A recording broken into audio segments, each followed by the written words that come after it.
people are still looking for love. Aww. Why? I have no idea. I have an idea. Tell me. They're thirsty. Thirsty for? A lot of people are lusting. Lusting. Yeah, but then they know the only way they can get laid is if they promise relationship prospects. Oh, wait. So if it was not for that, no one would be quibbling with love? I don't think that's true, Daniel. I think for a lot of people it's true. I'm a believer in love. Mm-hmm. Believer in the existence of this feeling of attraction. It's on. That transcends the physical. Mm-hmm. There's some people out there who are just, not to sound too corny, but like in Jerry Maguire, You Complete Me. There's some girls that can make you feel like their existence in your life gives your life purpose. And if that ain't love, I don't know what is. Ooh, are you talking about completion or being finished? You complete me. No, you have to say it with the voice. You complete me. Maria. You had me at hello. But love is a big thing, and even though we might go through all kinds of hardships, heartbreaks, and so forth, still people pine for it. So in the case of the person that does pine for love, such as myself, for me, the thing that I hate the most, if ever I express love, and you may doubt this, but there have been a few times I've indicated my love to someone. I explicitly expressed it. I've ever said I love you to someone. This I have to hear. Let me in. The most annoying response I've ever received to that statement is, why? What?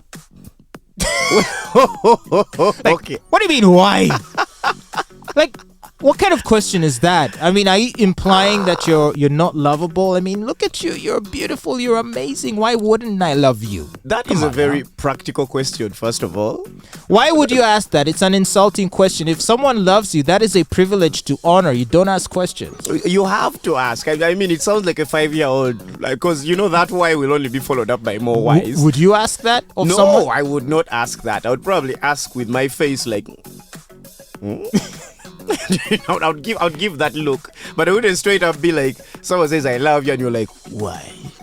That's but that almost feels like picking a torch and flashing it in their face in an interrogation. Yeah. Why do you love me?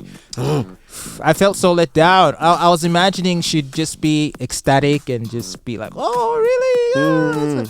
But man, she wasn't feeling it, and as expected, it went nowhere. It kills the morale, man. And maybe that was her way of saying, yeah, sorry, I ain't feeling you, dude.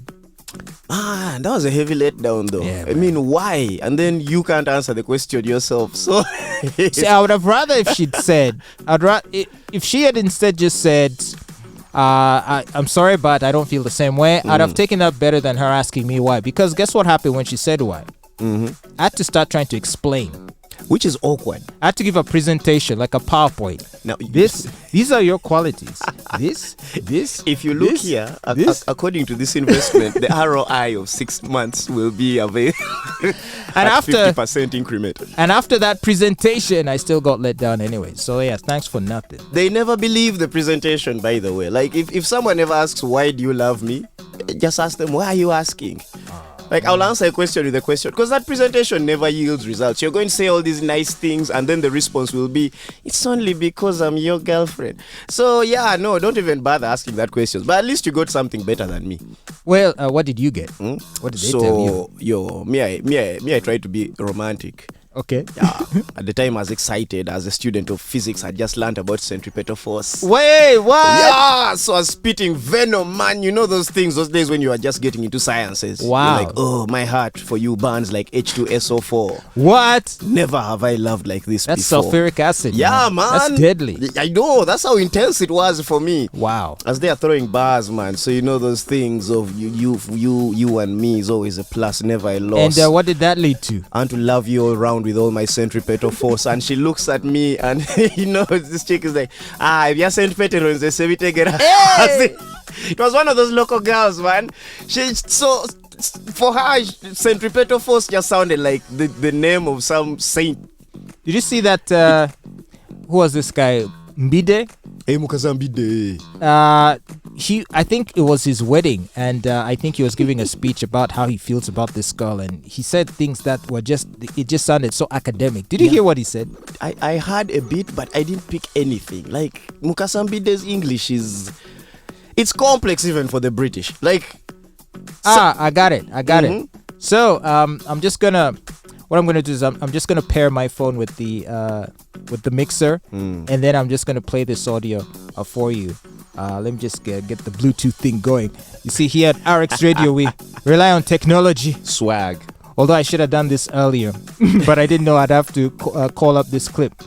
But let's see if you can pair me up with the mixer on the Bluetooth. Oh, imagine having to endure Mukasambide on a morning like this. The day started well. All right, so connected. All right, so we're paired up. So let me just play this for you. It's right here. Is it gonna play? There you go. I can't wait to spend the rest of my life with you.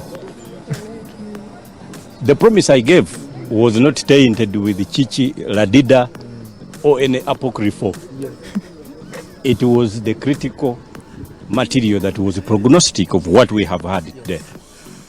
I want you for life. Not only today or yesterday, but forever. Okay, man got technical right there. The prognostical what? Prognostic analysis of Mfumbudungu.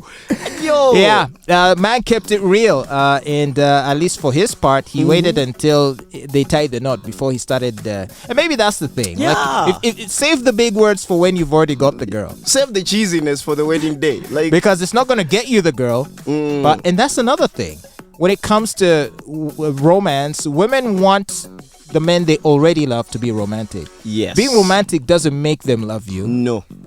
It doesn't work that way. But when they're already with you and then you are romantic, they like it. Which goes to show proof that women actually want strong, firm, well-established men, not the soft romantist.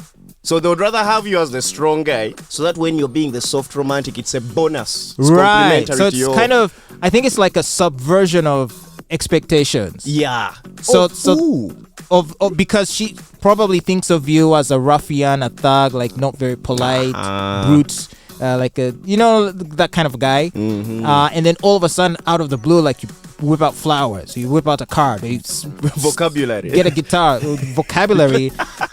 To a woman, that's more touching than if you lead with that. Yes. If you lead with that, for her, it's boring. It's boring. It's like, okay, so this is going to be you every day. When thieves attack, you're going to pull out roses.